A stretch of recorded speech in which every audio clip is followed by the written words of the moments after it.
यदि सृष्टि के सृजन से कन्या शब्द हटा दिया जाए तो सृजन ही अधूरा हो जाएगा। न परमात्मा का अवतार होगा, न महात्मा का अवतार होगा, दुनिया में अवतार बंद हो जाएगा। अगर सृष्टि के सृजनात्मक दृष्टि से देखें तो कन्या नहीं होगी तो परमात्मा भी नहीं होगा और सृजन के लिए ये महात्मा भी नहीं होंगे, क्योंकि कन्या के द्वारा सृजन होता है। किसी शास्त्र में, किसी ग्रंथ में ये लिखा नहीं मिलेगा कि किसी लड़के ने 2 कुलों का उद्धार कर दिया, पर भगवती सीता के लिए लिखना पड़ा कि पुत्री पवित्र अकीने कुल दो। बेटी सीता, तुमने दोनों कुलों का उद्धार कर दिया। क्योंकि मैं एक बेटी के पुत्र की चर्चा कर रहा हूं जो ब्रह्म बनकर पृथ्वी पर आया। देवकी का जन्म न होता तो कृष्ण का अवतार कैसे होता? तो बेटी क्या है, आज समाज में भ्रम है। मैं निवेदन करता हूं माताओं से, अपने उन भाइयों से, बुजुर्गों से जो बेटी और बेटे में भेद समझते हैं। नहीं नहीं प्यारे, आप कह दोगे बेटा कुल का दीपक है। इस दुनिया में कोई बताने वाला नहीं पैदा हुआ कि सृष्टि में कहीं दीपक जला हो। आज तक दीपक जलता ही नहीं है। अगर आपका बेटा है तुम्हें मुबारक हो, अगर आपका बेटा दीपक है कुल का तो तुम्हें मुबारक हो, पर वो बेटा दीपक है तो जल नहीं सकता। जलती हैं उसमें बातियां जो हमारी बेटियां होती हैं, जो हमारी बेटियां होती हैं। दीपक की बाती जलती है, दीपक की बाती जलती है, दीपक कभी नहीं जलता। अब एक प्रश्न आया, महाराज बेटे से कुल की वृद्धि होती है? नहीं, वृद्धि की सृजनात्मक सृष्टि है बेटियां। ये बेटियां ही सृष्टि का निर्माण करती हैं। अब आया महाराज बेटा पिंडदान करता है, फिर अच्छा जिंदा में तो खैर नहीं देगा पानी, पर मरने के बाद जरूर वो पिंडदान करेगा, दया जी जाएगा, जिंदा में नहीं देगा। मेरी बात पर अगर आपको यकीन हो तो आज शाम को मेरी बात का परीक्षण कर लो। शाम को घर जाना, जितने लोग यहां बैठे हैं आज परीक्षण होगा। शाम को घर पहुंचना, तुम्हारे घर में बेटा हो 15 साल का, 17 साल 18 साल की बेटी हो या 10 साल की बेटी हो, मैंने दोनों घर में बैठे हो, आप जाना दरवाजे में बैठ जाना, कहना पानी ले आओ। ध्यान देना, न बेटे से कहना न बेटी से कहना, केवल ईमानदारी से बोल देना। दरवाजे के बाहर बैठ के कह देना पानी ले आओ। बताओ पानी लेके कौन आता है? जल्दी बोलो बोलो बोलो। बेटी आती है ना, बेटा नहीं आएगा। अगर छोटा है तो माँ को देखता है कि माँ पिताजी को पानी दे दे। अब अगर शादीशुदा है तो पत्नी को देखता है कि ये पिताजी को पानी दे दे, पर नालायक वो पानी लेके नहीं आता है। पर बेटी 5 साल की है, लोटे को सीने से लगाती है, उठा नहीं पाती, सीने से लगा के पानी गिर रहा है, अपने माता पिता को पानी देने आती है। दूसरा प्रमाण है, ये समाज बैठा है, मातृशक्ति बैठी है। चाहे मां की उम्र 50 वर्ष हो, अगर पति घर में लड़े तो एक बार मायके की बात करे तो वो मां आज इस अवस्था में कहती है जो कुछ कहना हो मुझसे कह लो, पर मेरे माँ बाप के विषय में बात नहीं करना, मेरे मायके के विषय में बात नहीं करना। बोलो सत्य है कि नहीं? ये बेटियां अंतिम सांस तक अपने माता पिता के सम्मान का ध्यान रखती हैं। अब बेटा इतना नालायक है कि हिस्से में कहीं थोड़ी 19-20 व्यवस्था बन जाए छोटे बड़े के बीच में, तो दुश्मन मान लेता है अपने माँ बाप को और माँ बाप की तरफ देखता नहीं है, कहता है उन्होंने पक्षपात किया है। बोलो होता है कि नहीं होता है? अब बेटियां मरते समय तक माता पिता के सम्मान का ध्यान रखती हैं। अब पिंडदान की बात कह दो, फिर मैं देवकी जी के जीवन दर्शन की ओर बढ़ूं। अगर आपका बेटा तुम्हारे मरने के बाद, जिंदा में तो भरोसा नहीं करना, मरने के बाद तुम्हें पिंडदान करे तो 7 पीढ़ियों का उद्धार होता है, ऐसा शास्त्र कहता है। पर मैं इसका खंडन करता हूं।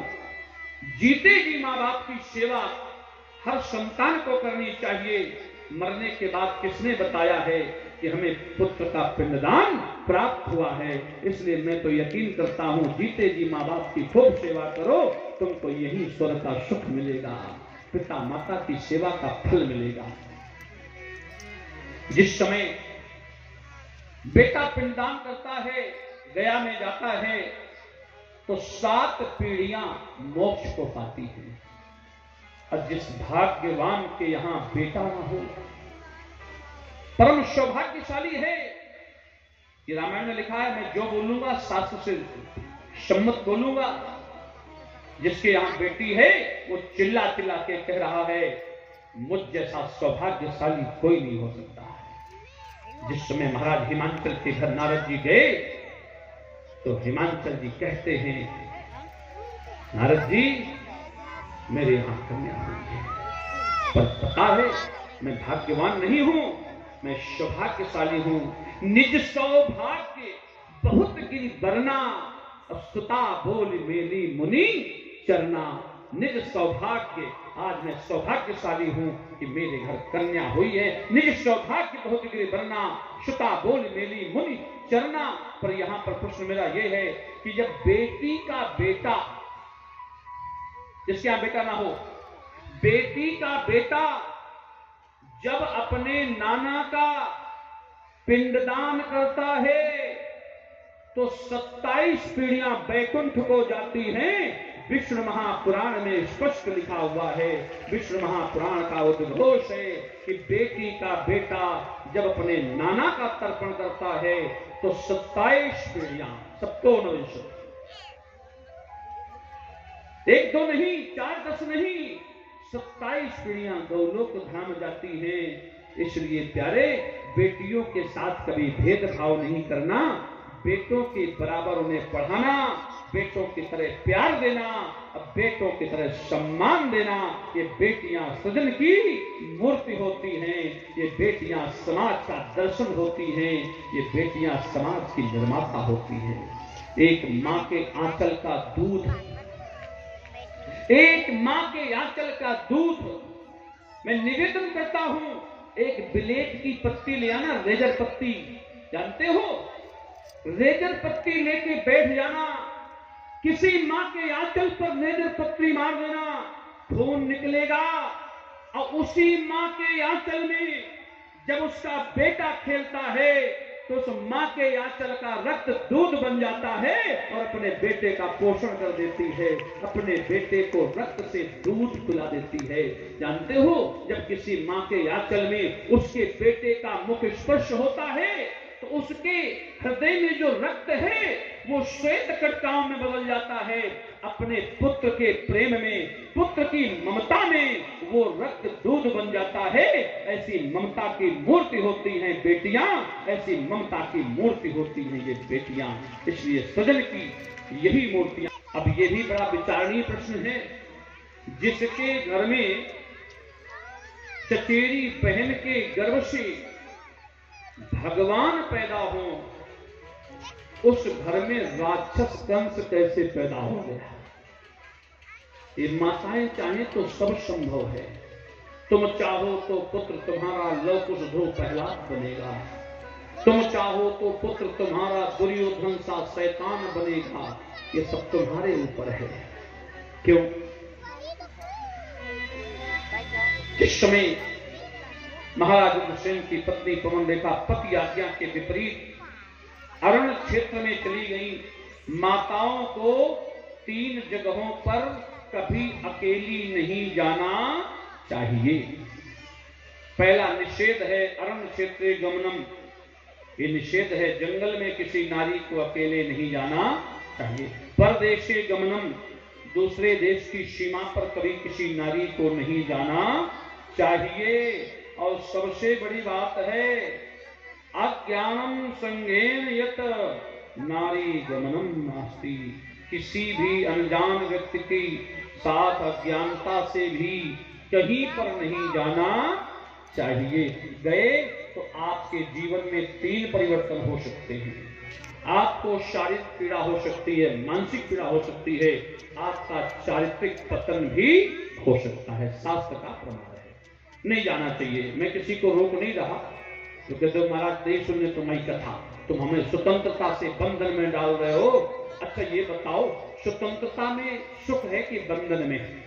बताओ।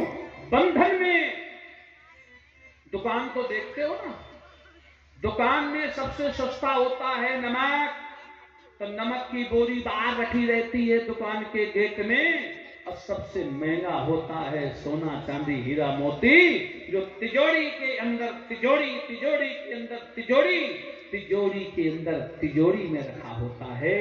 इसलिए मेरी माताओं, तुम्हें मर्यादा का मतलब है, तुम समाज के अनमोल रतन हो, इसलिए तुम्हें घर की 4 दीवारी के अंदर रखा जाता है।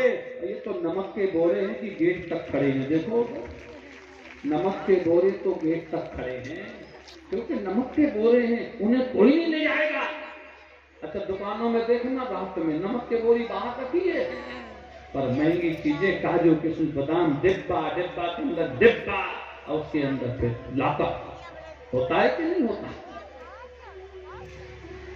पवन रेखा